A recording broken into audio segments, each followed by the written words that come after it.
write down all the things you were going to do to get to that vision, all the choices you were going to make, all of the experiences or goals you wanted to achieve, and all of the emotions and the joy you would feel. And when you were doing that, you were setting your sights towards that destiny. And then you did something really brilliant. You wrote down the choices you weren't going to make.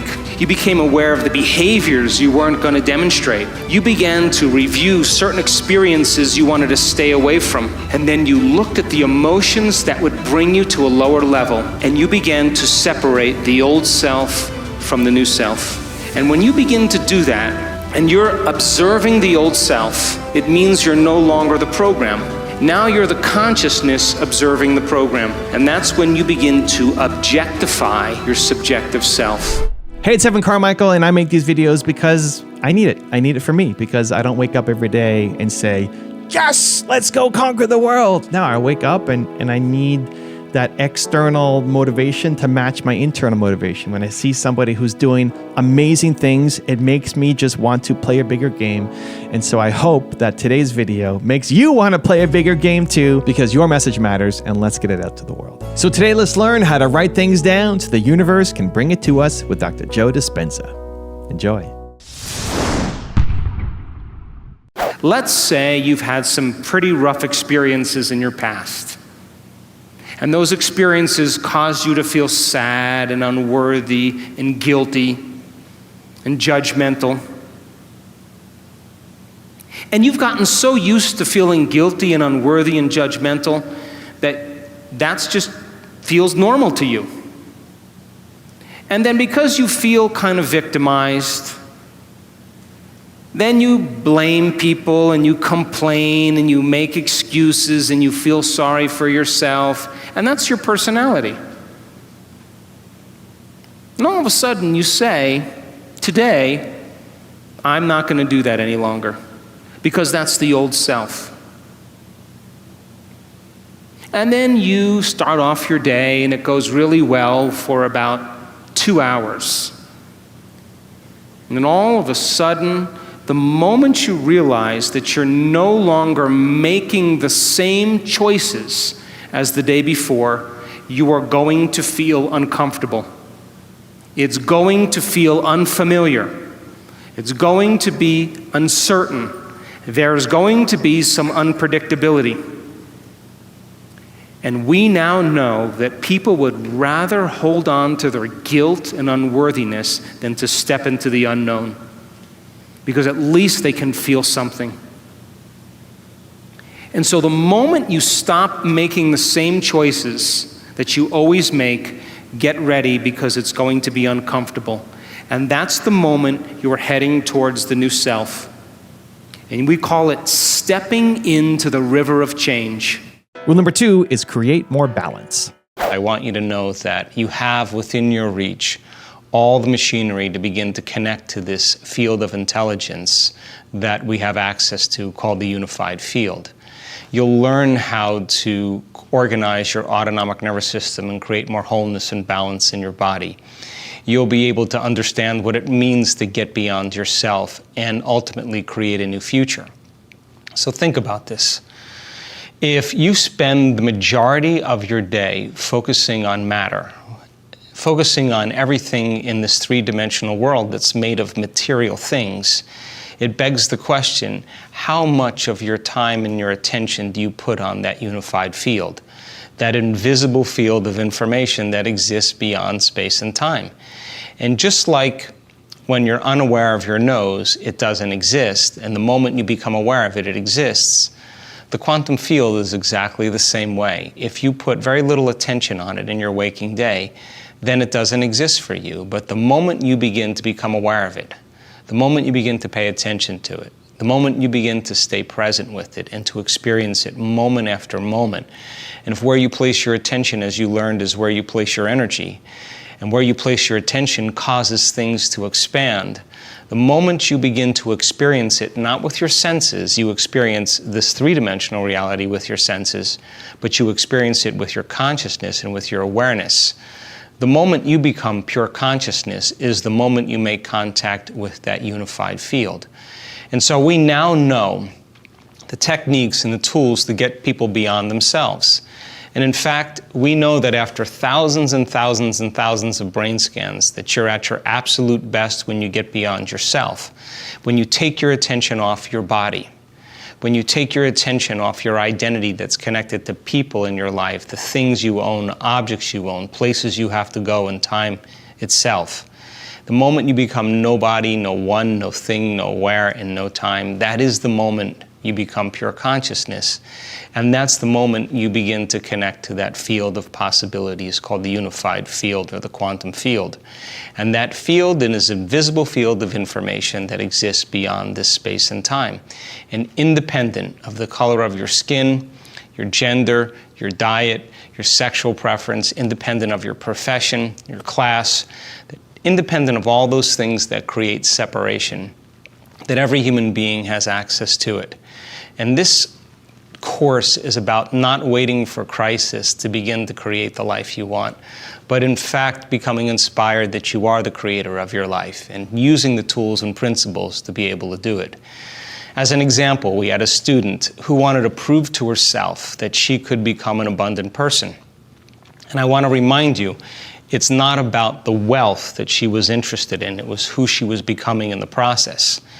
And every single day, she got beyond the thoughts that I can't, it's too hard, I'll never be wealthy, money is bad. She got beyond the habits of living in lack and not being afraid to spend money and taking a chance. She got beyond the emotions of unworthiness and separation and fear. And every single day, she kept creating and becoming something else. She parked her car and was heading to a meeting, and went to the meeting, and when she came out, she took her ticket and was going to pay for the time that she was there, and all of a sudden, $100 bills just started shooting out of the machine. Now, she was so overjoyed because she was correlating that experience of money flowing to her with the experience that she had just had a few days before in her meditation, where she had connected to that field and she felt it flowing through her. And when she saw the money flying out of the machine, $100 bills, and everybody standing around looking at it, it was no longer about the money. It was about the fact that she created it. And she left the money for everybody else to have because that's what abundant people do. And she continued and laughed all the way home and realized that if she could create that, she could create anything. Now, beauty behind that is that it could happen to you, and many experiences for many of our students are pretty much the same. So, the course is about you connecting to that field. The course is about you getting beyond yourself. The instructions are for you to begin to create more inner balance so it can be witnessed in your outer world and to literally create a new future. Rule number 3 is connect to your future dream. Once again, the signal that you're creating on a daily basis is going to either work in a constructive way or in a destructive way. And as an example, if you're walking around feeling sorry for yourself and suffering and feeling victimized, then you're actually emanating that signal into the field. And what you're saying is, bring me an experience equal to my suffering, but bring it in a way that I least expect, that surprises me and leaves no doubt that I've created this outcome. So in a sense, we're not punished for our sins, we're punished by our sins. And sin is an attitude. So then the opposite is also true. When you teach people how to connect to the energy of a future dream and be defined by a vision of the future instead of the memories of the past, to believe in their future more than they believe in their past, to fall in love with their future more than they fall in love with their past, and be able to combine that clear intention of that future and begin to feel the emotions of that future before it's made manifest. They're broadcasting a whole new signature into the field. Now, the beauty behind that is that the longer you're conscious of that energy, the more you're drawing that future to you, which also means then the moment you get in your car and start getting angry and getting frustrated because you're in traffic, now you just disconnected from the energy of your future, and now you're back to the energy of your past. And those survival emotions exert less effects on the nature of reality. So now you feel like matter trying to change matter. You're separate. And so you force it, you control it, you try harder, you wish, you pray, you hope. I mean, hope is a beggar. We do everything, compete to try to manipulate and make it happen because we have limited resources then. So then when a person's able to sustain or maintain that modified state of mind and being, then the fun starts to happen because you start seeing those synchronicities.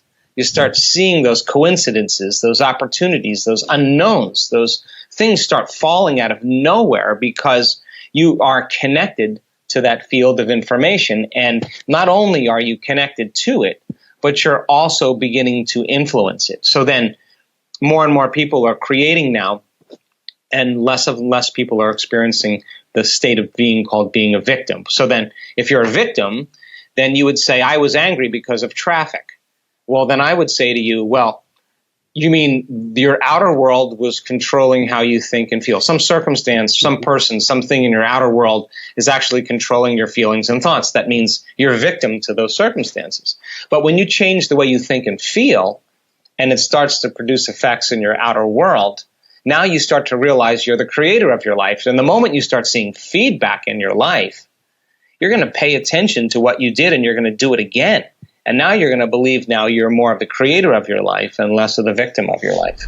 Also, to make sure you're actually taking action after watching this video, I've designed a special free worksheet just for this video. The worksheet will highlight all of the lessons learned in this video, as well as pull out our 3 favorite learnings and quotes that will inspire you to actually do something. The worksheet will also give you space to write down what your key takeaways are and your specific plan of action to make sure you're getting results. If you want the worksheet designed specifically for this video, absolutely for free, there's a link in the description below. Go click on it and start building the momentum in your life and your business. I'll see you there. Rule number 4 is change your personality. Our simple model is that your personality creates your personal reality. That's it. And your personality is made up of how you think, how you act, and how you feel. So the present personality who's listening to this podcast has created the present personal reality called their life, which means then if you want to change your life, you want to create a new personal reality, you're going to have to change your personality. You're going to have to change because nothing changes in your life until you change. So what is the understanding of change? So we've spent over 10 years studying a way to explain what change is, because if you think 60 to 70,000 thoughts or however many thoughts in one day, and 90% of those thoughts are the same thoughts as the day before, you're in trouble because the same thoughts will lead to the same choices. The same choices will lead to the same behaviors. The same behaviors create the same experiences, and the same experiences produce those very same emotions. And those same emotions influence our same thoughts and our biology, our neurocircuitry, our neurochemistry, our hormones, our gene expression. Our immunes, everything stays the same because we're the same. So it has traditionally taken crisis or trauma or loss for someone to make up their mind to change. So the moment we decide to change, okay, I want to create a new personal reality, a new life, I got to change my personality. Well, this concept called metacognition, a forebrain function, the seat of our conscience, our frontal lobe, allows us to think about what we're thinking about, to notice how we're behaving, and to become aware of how we're feeling. And the repetition of thinking, acting, and feeling in the same way causes our brain to become hardwired into very specific neural patterns, right? So that firing and wiring over time causes us to happen so automatically that we're unconscious of our conscious self. So the moment we become conscious of those thoughts, the moment we become aware of those behaviors, the moment we notice those feelings, we're no longer the program. In fact, we're the consciousness observing the program, and that's the first step to change. So when you decide and become so conscious, the word meditation, I looked it up. The symbol means to become familiar with. That's all it means. It means familiarization. So if you become so familiar with, I can't, it's too hard, I'll never change, no one loves me, you become aware that you are blaming, complaining you all day long and talking trash about somebody. You notice all of a sudden that this feeling that you're feeling every single day that you're so accustomed to is really guilt or shame or unworthiness. The moment you're conscious of what you're experiencing, in other words, when you're inside the jar, you can't read the label, right? So you got to become conscious of that unconscious stuff. You got to see yourself through the eyes of someone else. The tragedy that causes you to no longer feel like you any longer actually causes you to look at you from the eyes of someone else. You can see yourself more clearly because you're not feeling like you any longer. That's the big moment of change. So then when a person really can become so conscious of their unconscious self that they don't go unconscious again, or let me say it another way, how many times do we have to forget until we stop forgetting and start remembering? That's the moment of change. Rule number 5 is recondition your body. How do you create the life you want, and how do you begin to have, your subjective mind produce effects in your objective world? Now, the quantum model says that the moment you begin to look for an electron, is in a field of probabilities or possibilities, and the observer comes along and the observer looks, and all of a sudden, boom, the electron appears. It collapses from a wave of possibilities into an event called collapsing the wave function. That's a quantum event. So mind and matter are somehow correlated. So the question is, can you observe your life the way you want and cause infinite patterns of energy to collapse into new information called a new experience in your life or a new quantum event? So for 2 years, we taught the workshops around the world, and guess what happened? Not a lot. We didn't see a lot of change. Every now and then we see people's lives were getting better here and there. But what I was after was, because when I wrote What the Bleep, I understood the science of changing your mind. The process of change requires unlearning and relearning. It requires breaking the habit of your old self and then reinventing a new self. It's what we say in neuroscience, pruning synaptic connections and sprouting new connections. Unmemorizing emotions that are stored in your body and then reconditioning your body to a new mind and to a new emotion. To deprogram, to reprogram, to lose your mind and create a new one. To move your energy out of the past and then use that energy to drive you to a new future. And so I saw what people did when they had spontaneous remissions. I saw 4 things that they had in common. All of them believed that there was a spiritual aspect to them, something greater that was giving them life that they wanted to connect to. They wanted to give that intelligence a plan, a template, a design, and then surrender it and allow it to do it for them.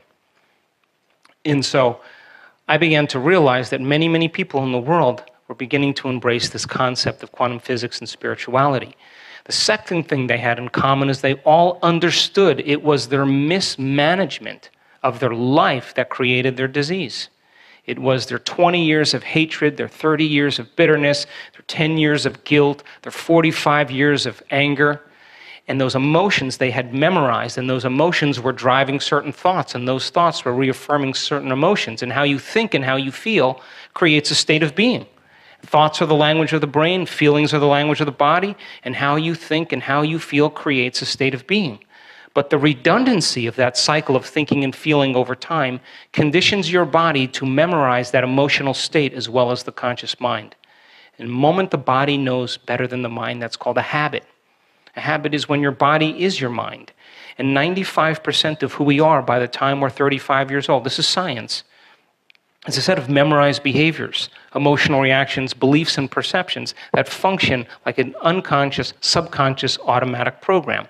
So when people go to change, they're using 5% of their conscious mind to work against 95% of what they've memorized. And they would think positively all they wanted, but they've been memorizing negativity for the last 25 years. Or they create their dream board, with their SUV and their hairstyle and the kid in the back and fingernails and house, but they felt unworthy. It's mind and body in opposition. And so I realized that the very emotions of anger and aggression and hostility and hatred and frustration and judgment and fear and anxiety and hopelessness and powerlessness and depression and insecurity are all driven by the hormones of stress. And rule number 6, the last one before some very special bonus clips, is be the mind. we found out that when people react emotionally with anger, with antagonism, there's an arousal that takes place because you're turning on the sympathetic nervous system, and the sympathetic nervous system is a primitive system saying, Alex, whatever that is a threat to you. And if there's a threat, a good way to deal with a threat is to get aggressive. That's primitive. It's animal. It's very animal. Some people will say, oh my God, there's my ex. And instead of getting angry, they run. They flee. They're in fear. They're like, the fear is, I'm better just getting away. So their fear causes them to run. When people feel fear, when they feel anger, when they feel pain, those are the primary stimulators that switch on that sympathetic nervous system. And they used to say that it's automatic. Like, it's automatic. It happens automatically. That's part of the autonomic nervous system, and you really don't have any control of it. Turns out that's absolutely not the truth. So first thing is learning how to shorten your response to the emotional reaction. So if you have an event that happens to your life, in your life, and I say, Alex, why are you so mad today? And you say, oh, it's because of this situation and this person, and this happened this way. And I would say, oh my gosh, do you mean that person or that circumstance is controlling the way you feel and the way you think? Now, anything that's controlling the way we feel and the way we think makes us victims, whatever that is. Now, that's okay. But if you keep that emotional reaction going on for hours or days, and I say to you, Alex, it's 5 days, what's up? And you say to me, I'm upset from something that happened to me 5 days ago, I'd say you have a mood. You're in a mood. Now, some people keep that same emotional reaction going on for weeks or months. And then I would say, well, Alex has a angry temperament. It becomes a temperament. If we keep it going now this is true, people keep this going for years on end. If it goes on for years, now it's a personality trait. So here's the weird part about it. You ask that person who's been angry for years why they're angry, and they'll recall an event from 10 years ago or a series of events from 10 years ago. Yeah, and the childhood. And the research on the memory says that 50% of that story isn't even the truth. They can't even remember the truth. They embellish the story and make it sound worse than it really was to excuse themselves from changing. Now, what we tell people is forget the event. Doesn't matter. The details of the event doesn't. What matters is learning how to overcome the emotion.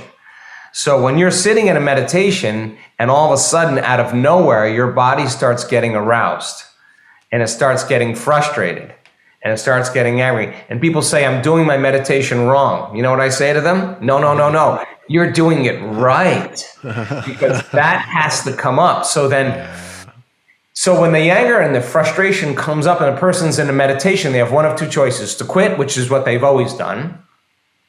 But if you're sitting with 1,500 people and no one else is quitting, you're not going to quit.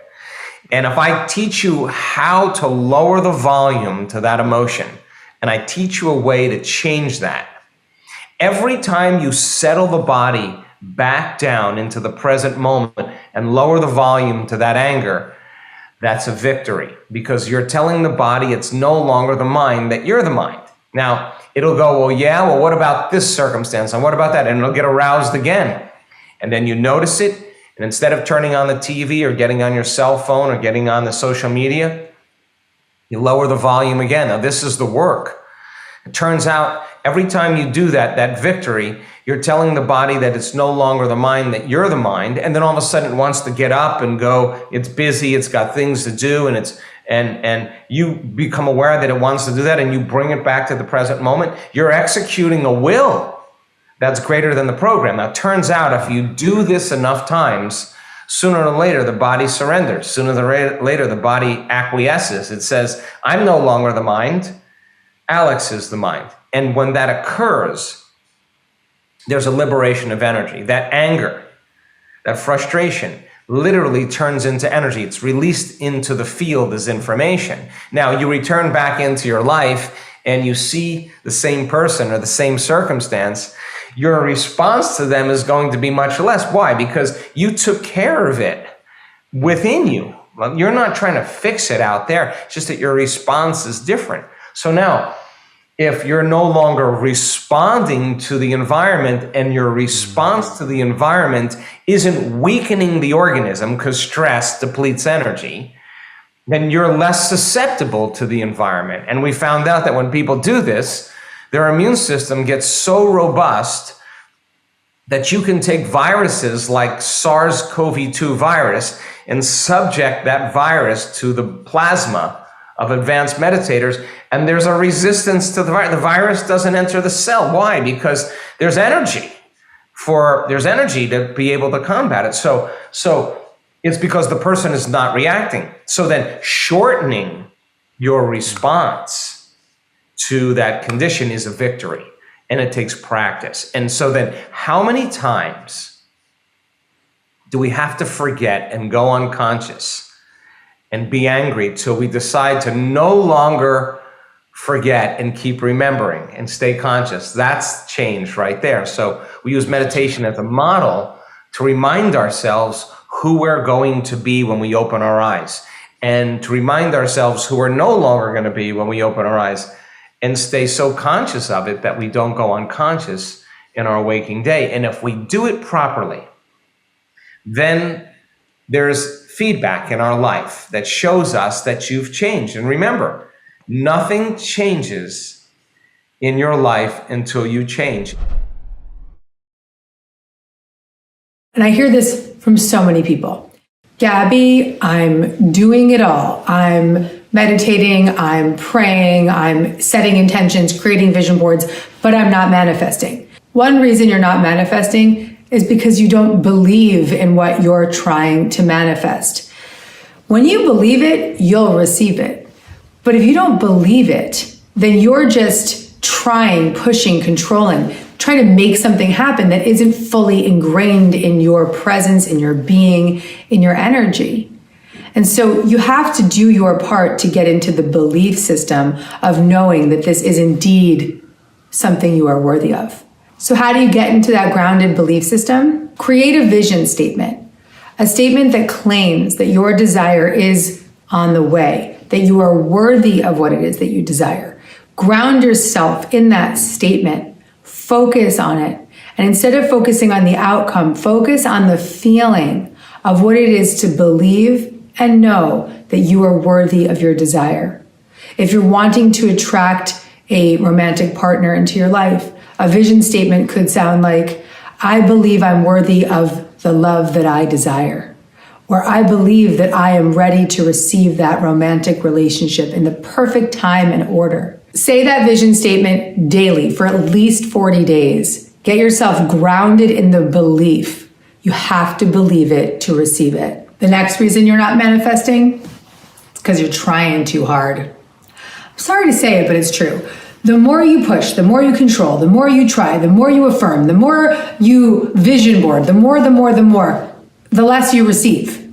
If you're pushing and you're controlling and you're trying to make something happen, you are completely out of alignment with the universe. You're not aligned with that freedom, that presence of love, the art of allowing rather than doing, forcing, making happen. Yeah, we have to show up for our life, but we can't force our dreams to become our reality. So the key here is to let go. So here's your message. The secret to manifesting is to forget what you think you need. Let it go. How do you let it go? With this intention. Thank you, universe, for guiding me to what is of the highest good for all. When you make it about the highest good and not about what you think you need, then the universe can truly show up for you. You can relax and allow even more than you could imagine to enter into your life. And here's another reason that you're not manifesting. This is going to be tough for you to hear because you're not vibrating at the right frequency. What, Gabby? What do you mean? Well, what I mean is that you're leaning into the negative. You're judging a lot. You're focusing on scary things that make you so anxious, and you just keep focusing on them and dwelling on them. You're obsessed with worrying. You love to overthink things. Look, I understand that behavior more than anyone could imagine. I'm a recovering worrier. I'm a recovering anxious person. I've been there. I understand that. But when we are not in that vibration that's relaxed, released, at ease, present, we're actually blocking our manifestations, because that low vibe energy is blocking our high vibe attracting power. So what do? Focus on the good stuff. Lean into the positive. Look for solutions rather than problems. Stop yourself when you notice that you're being judgmental or gossipy. Hang out with people that make you feel good.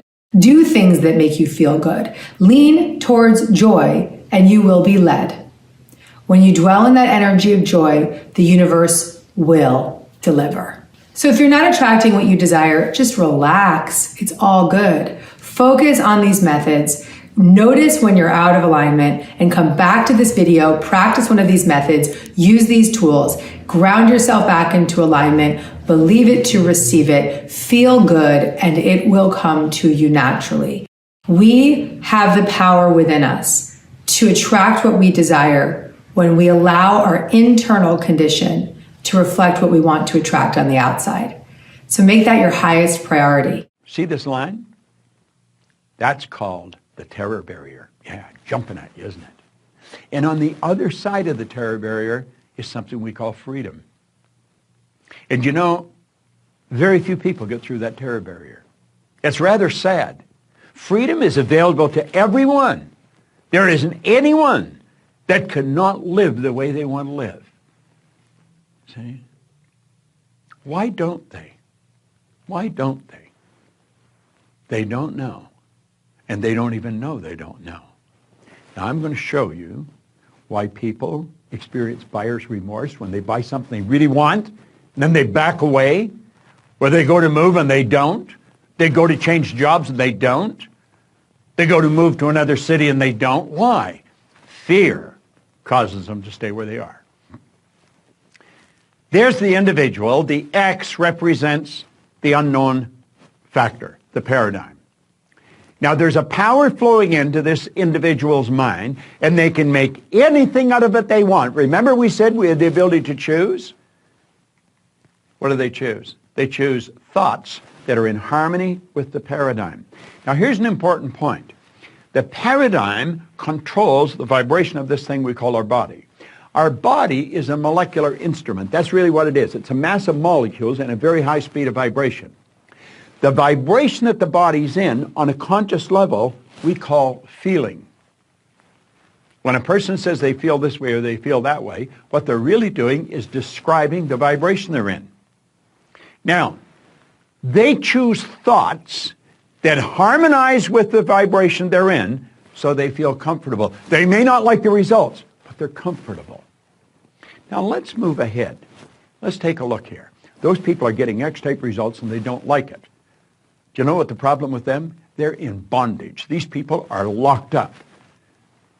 Do you know, paradigm is like keeping a person in a prison, only there's no locks on the door. They can open the prison and walk out into freedom anytime they want, and they don't. They keep getting the same results over and over and over again. They're in bondage. Now, let's go ahead. Here's the same person.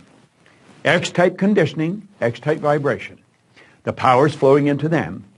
And for some strange reason from left field, boom, in comes a Y-type idea. What is a Y-type idea? The Y-type idea represents anything that you might want to do that you're not doing. It might be move to another city, change jobs, sell the house, buy the farm, whatever it may be. Ask the little girl for the date. Ask the guy to go to lunch. Go make the sale. Buy what you want.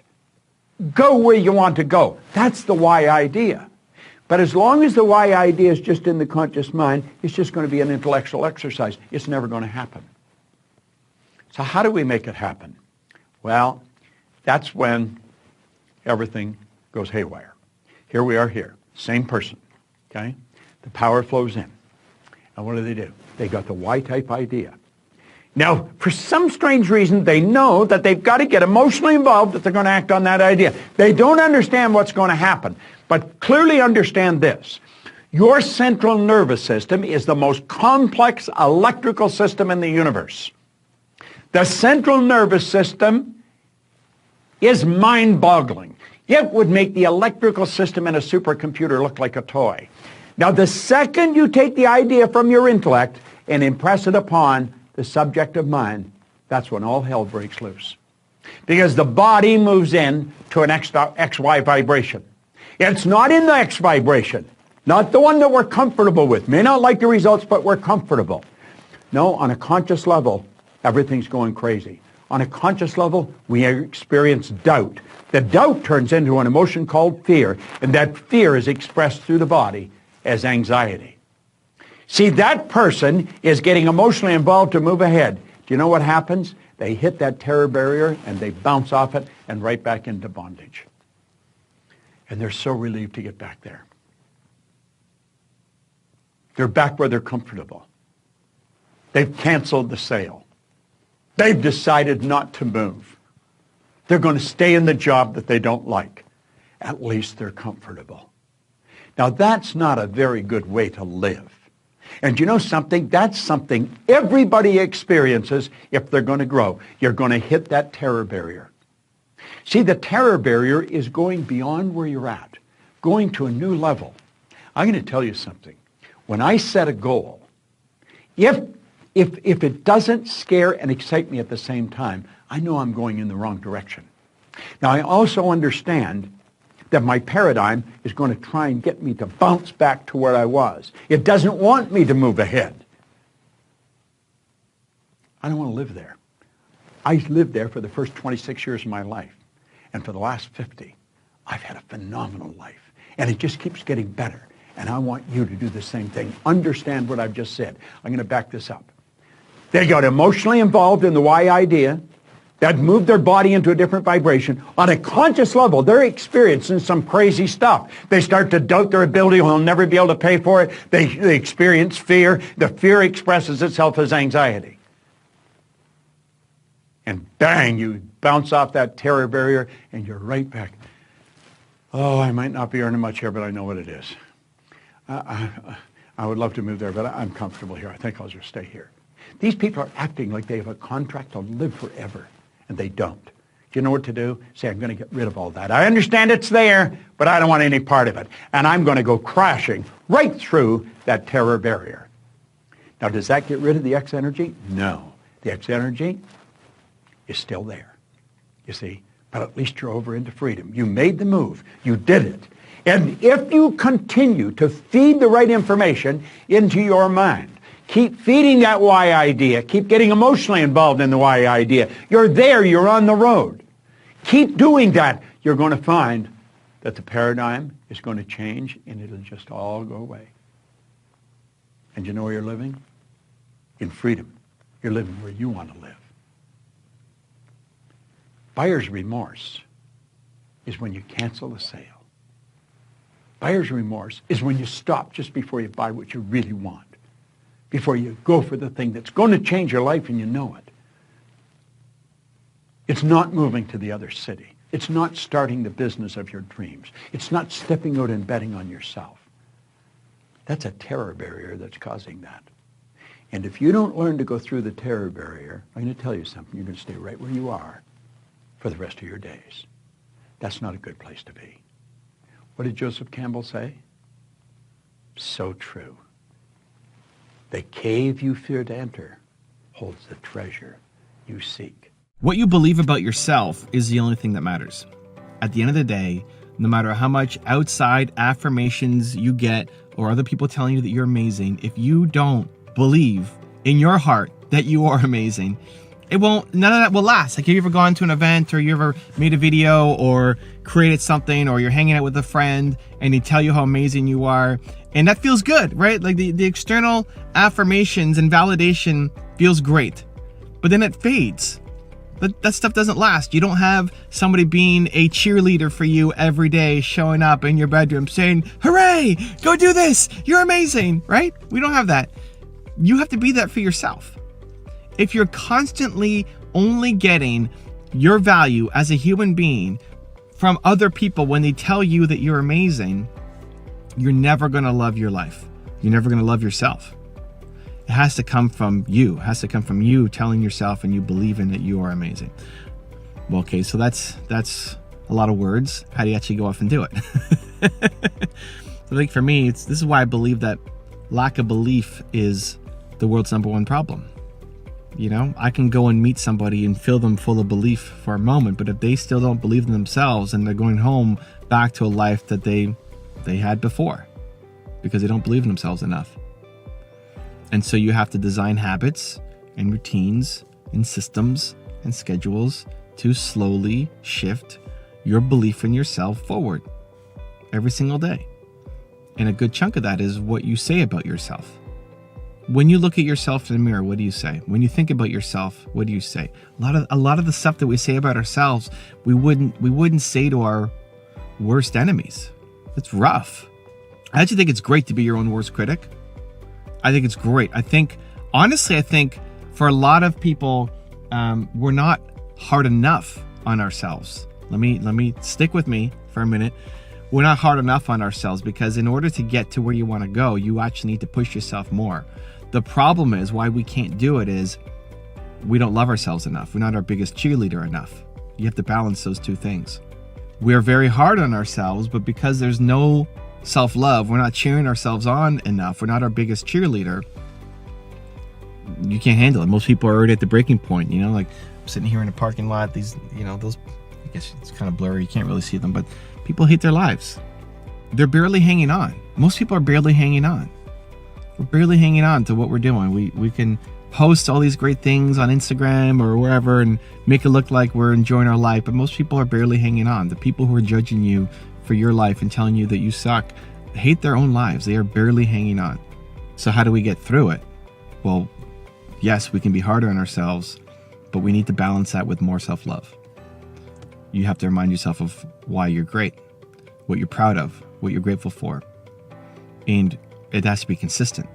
Otherwise, you'll never get to where you want to go. And when you love yourself more, that actually allows you to be harder on yourself.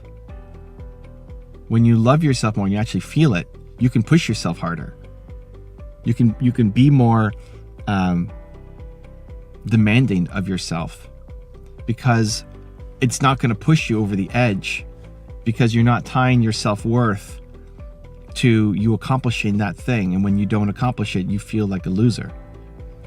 It's starting from a place of I'm amazing that allows you to be way harder on yourself. When I go to events, a YouTube event, for example, if I'm talking about anything entrepreneurship or YouTube related, I'm going in thinking I'm kick-ass. And because I feel that, I don't need to say that.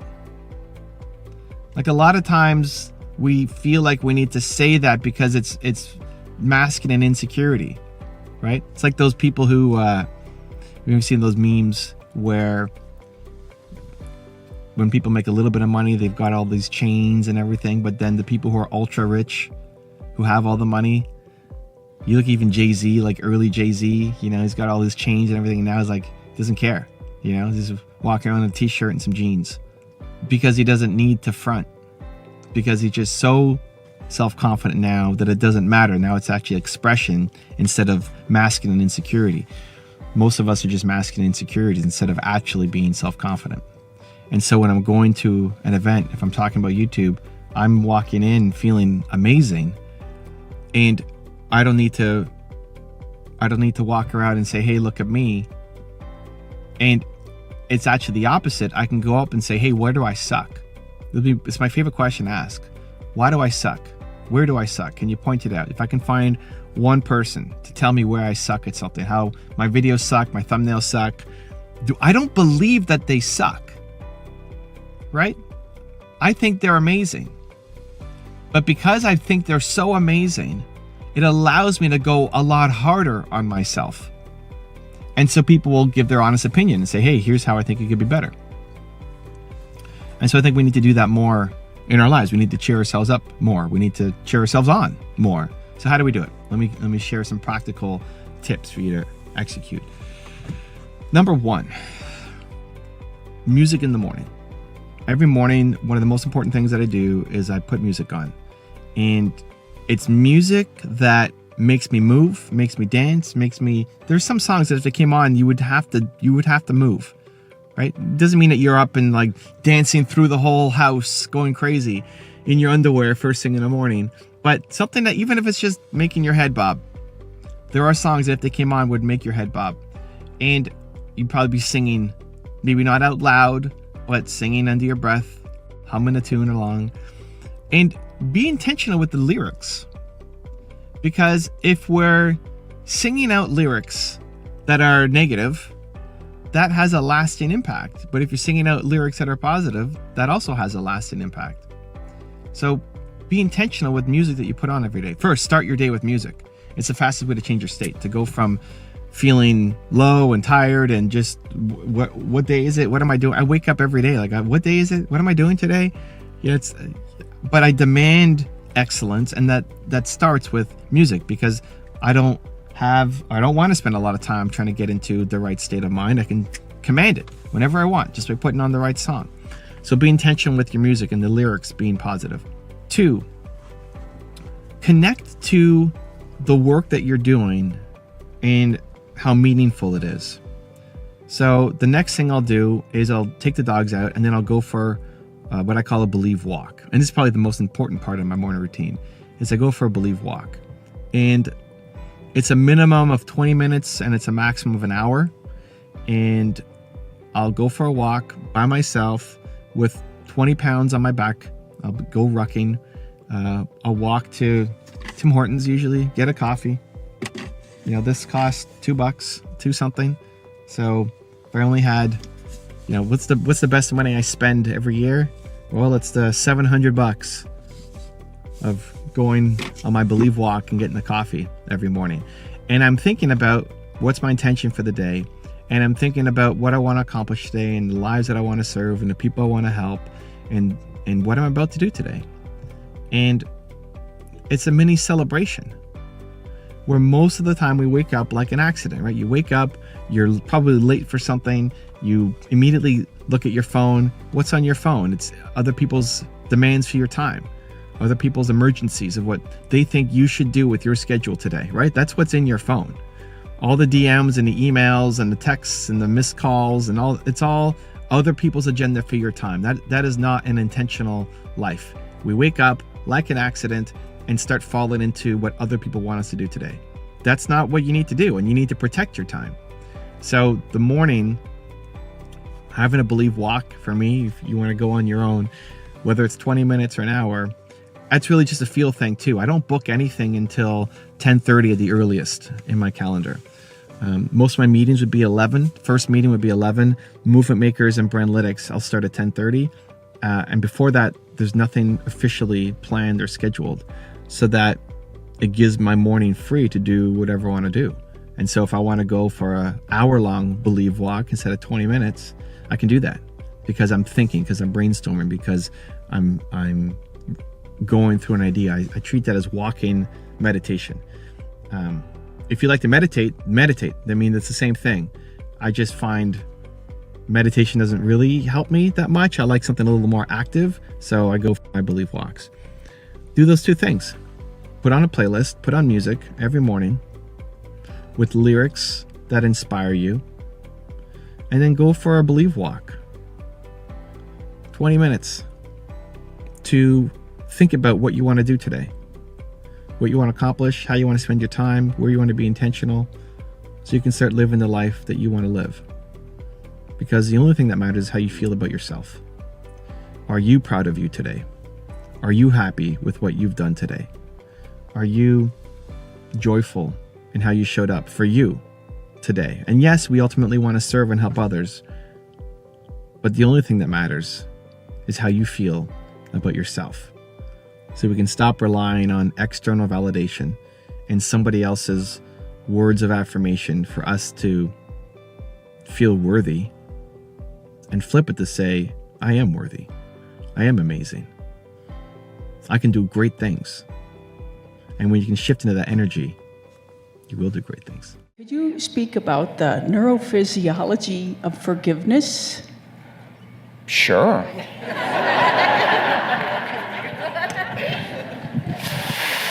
Think about frozen circuits. Frozen circuits are hardwired circuits. The more profound the insult to the person that is connected to a strong emotion, the more the brain freezes circuitry. The more we think about the experience, the more we fire and wire the circuits in our brain. Yes or no? Yes. And the more we remember the event, the more we produce the emotions that are associated with it, and we're conditioning the brain and body further into the past. Yes or no? Yes. And you keep doing it enough times, it's no longer conscious that you're holding a grudge. It's no longer conscious that you're stuck.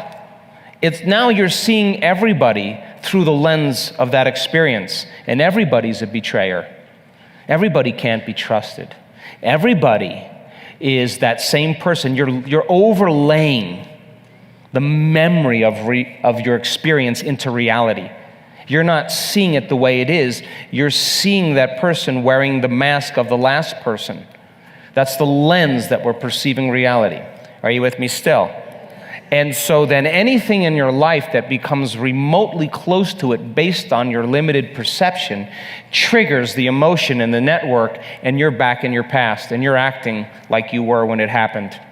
Are you with me still? And so then the person says, I'm not that person. And you say, oh, no, I know. I just had this event in my past and I'm sorry. And then it's excusable, but then here it happens again. And there's nothing wrong with this. We all do it. It's just, how do we overcome it? So then you're sitting and doing the work, and you're moving energy up those centers.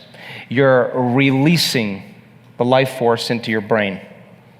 You are blessing those centers and taking a scoop and moving it all the way up and releasing it all the way up into the field. You're opening the channel.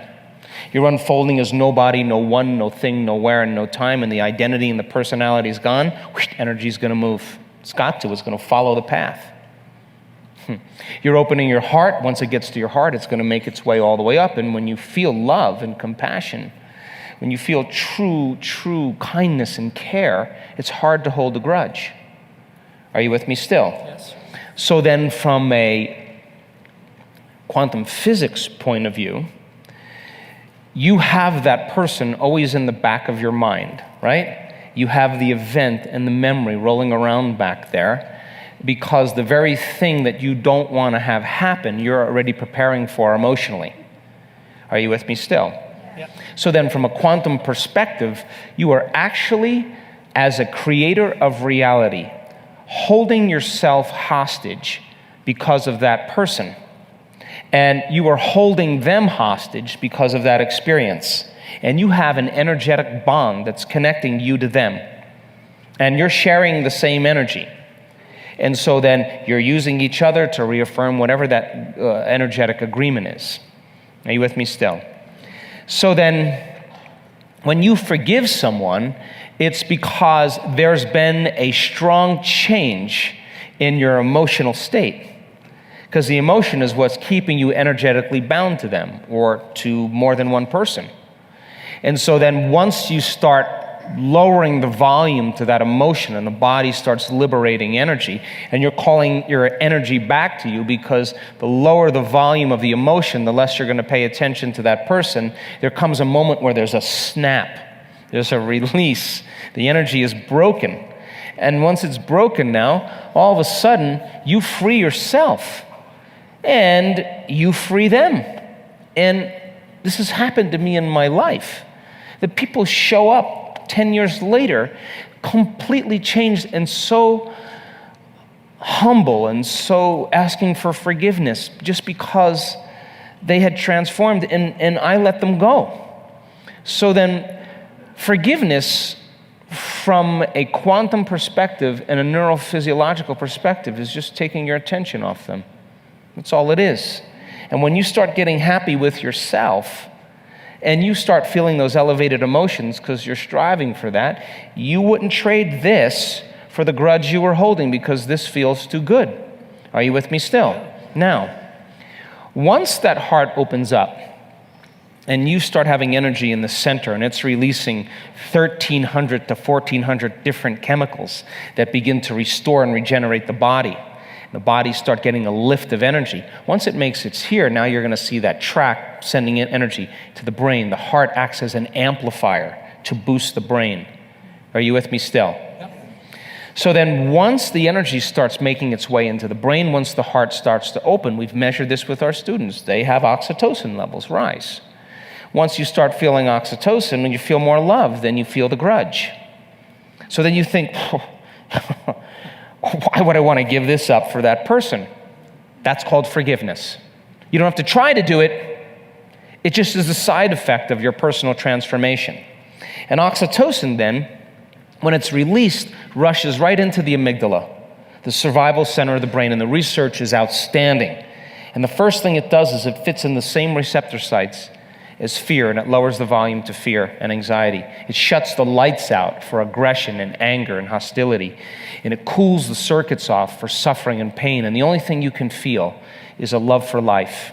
And that's when you're free. Now, the practice of forgiveness, matter to matter, you can do it, but it takes a long time and a lot of work. And then you forgive, and then you're like, I don't want to forgive him yet. Halfway forgive him. And just never really authentic forgiveness. Do you understand? And you know, there was a woman that came to our work, and she was raped by 4 men when she was a teenager, and it was abusive. And she had severe night terrors, severe anxiety and panic attacks. She had cyclic mood problems. She had been to every single doctor, every single healer, every single alternative practitioner. Nothing changed it. She came to our event in Tacoma, Washington.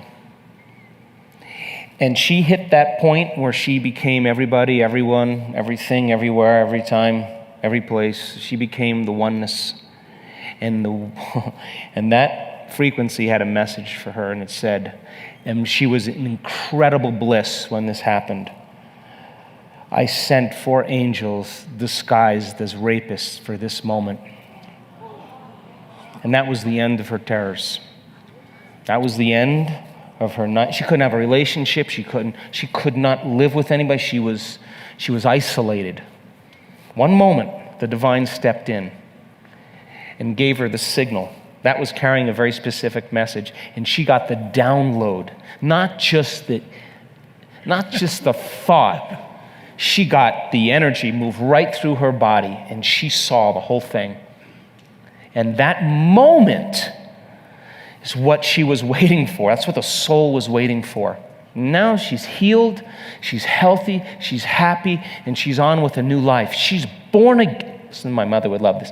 She's born again in the same life. Reborn in the same life. Didn't pass through a birth canal for it. She just was born again in the same life. She got a new lease in one instant. That energy was carrying a message, and it made its way all the way into the body, and the bliss and the joy and the gratitude and the love that she felt, and the message that was carried made total sense to her. She's free. One instant. To me, that's true forgiveness. That's the divine having its way with you. Learning to create our minds the way we want is the basis of creating the world the way we want. There is a wonderful story in the yogic lore. On a certain day, a man took a walk. He went for a long walk. Accidentally, unawares, he walked into paradise. Fortunate, isn't he?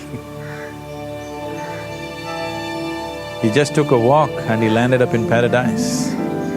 After this long walk, he felt little tired.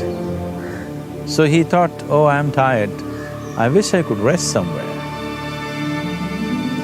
He looked around, there was a nice tree, underneath which there was very cushiony grass. So it was inviting. He went and put his head down there and slept.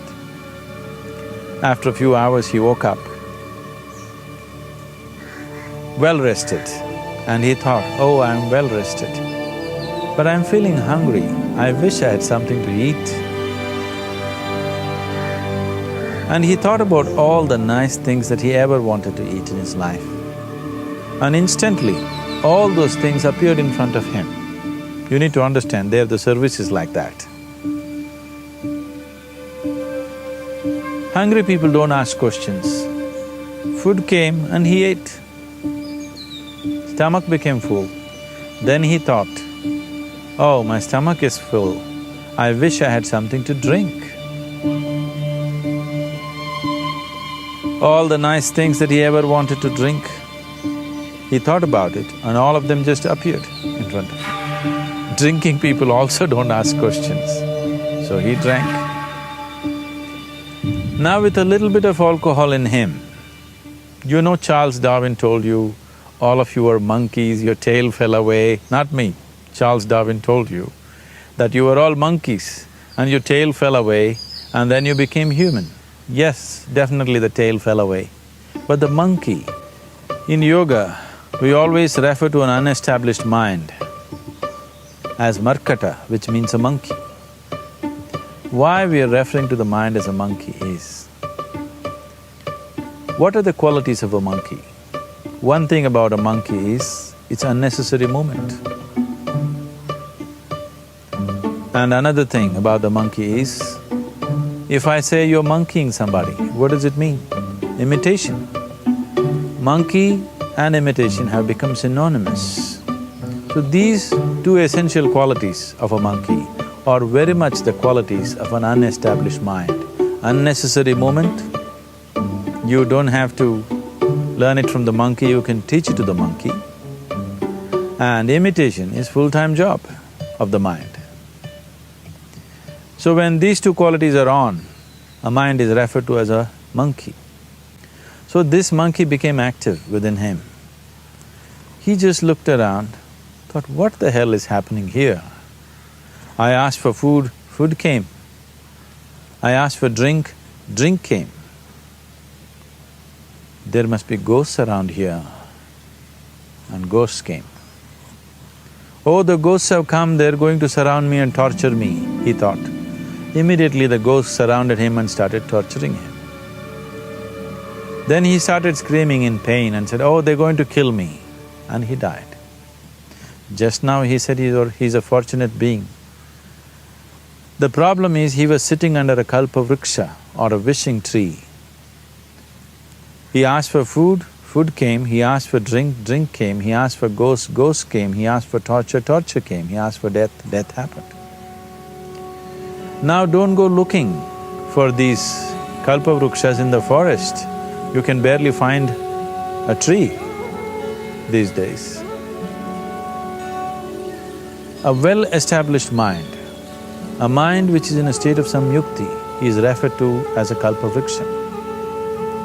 If you organize your mind to a certain level of organization, it in turn organizes the whole system. Your body, your emotion, your energies, everything gets organized in that direction. Once all these four dimensions of you, your physical body, your mind, your emotion and the fundamental life energies are organized in one direction, once you are like this, anything that you wish happens without even lifting a little finger actually. It would help to assist it with activity, but even without doing any activity, you can still manifest what you want if you organize these four dimensions in one direction and keep it unwavering in that direction for a certain period of time. Right now the problem with your mind is, every moment it is changing its direction. It is like you want to travel somewhere and every 2 steps if you keep changing your direction, the question of you reaching the destination is very remote unless it happens by chance. So, organizing our minds and in turn organizing the whole system and these four basic dimensions of who you are right now in one direction, if you do this, you are a kalpavruksha yourself. Anything that you wish will happen. But right now, if you look at your lives, everything that you have wished for till now, if it happens, you have finished. Everything and everybody that you have desired for, if all of that lands up in your house today, could you live with that? Once we're empowered like this, it's very important that our physical action, emotional action, mental action and energy actions are controlled and properly directed. If it is not so, we become destructive, self-destructive. Right now, that is our problem. The technology, which is supposed to make our life beautiful and easy, has become the source of all the problem that we are destroying the very basis of our life, which is the planet. So what should have been a boon, we are making a curse out of it. What has brought incredible levels of comfort and convenience to us in the last 100 years or so has also become a threat to our life simply because we are not conscious action, we are in a compulsive state of action. So organizing our minds fundamentally means moving from a compulsive state of activity to a conscious state of activity. You might have heard of people for whom they asked for something and beyond all expectations it came true for them. Generally this happens to people who are in faith. Now, let's say you want to build a house. If you start thinking, oh, I want to build a house, to build a house I need 50 lakhs, but I have only 50 rupees in my pocket, not possible, not possible, not possible. The moment you say not possible, you are also saying I don't want it. So on one level, you're creating a desire that you want something, on another level, you're saying I don't want it. So in this conflict, it may not happen. Someone who has some faith in a god or in a temple or whatever, who is simple-minded. Faith works only for those people who are simple-minded. Thinking people who are too much thinking, for them it never works. A childlike person who has a simple faith in his god or his temple or whatever, he goes to the temple and says, Shiva, I want a house. I don't know how, you must make it for me. Now in his mind there are no negative thoughts. Will it happen? Will it not happen? Is it possible? Is it not possible? These things are completely removed by this simple act of faith.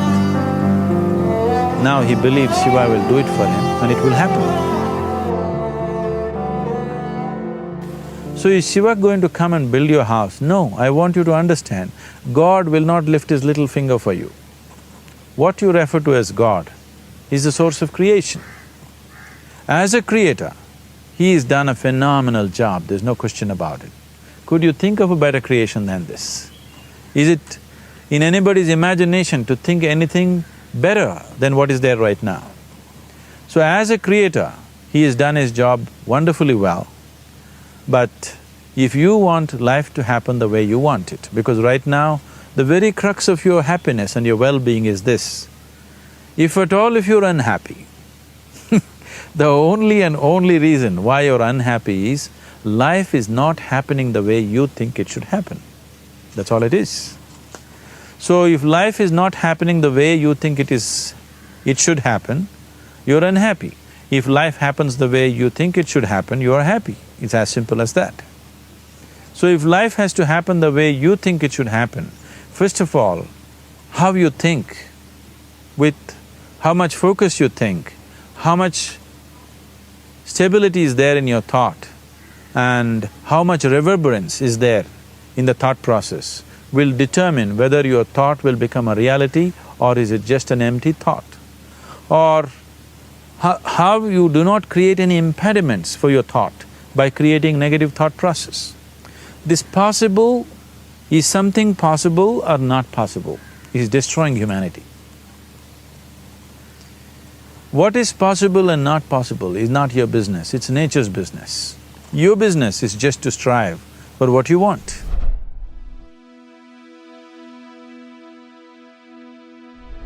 Because you made it this far in a video, I want to celebrate you. Most people start and don't finish. Most people never actually follow through. Most people say they want something, but they don't ever do the work to actually get it. But you are different. You are special. Believe Nation, you made it here all the way to the end, and I love you. So as a special celebration, if you put a hashtag believe down in the comments below on this video, I will showcase you and celebrate you somewhere on the screen in a future video because you are awesome. If you want the guide to a fulfilling life with Joe Dispenza, check the video right there next to me. I think you'll love it. Continue to believe, and I'll see you there. When you begin to create from the field instead of from matter, the only way you can do that is you have to learn how to take all of your attention off your body and become a nobody. Take all of your attention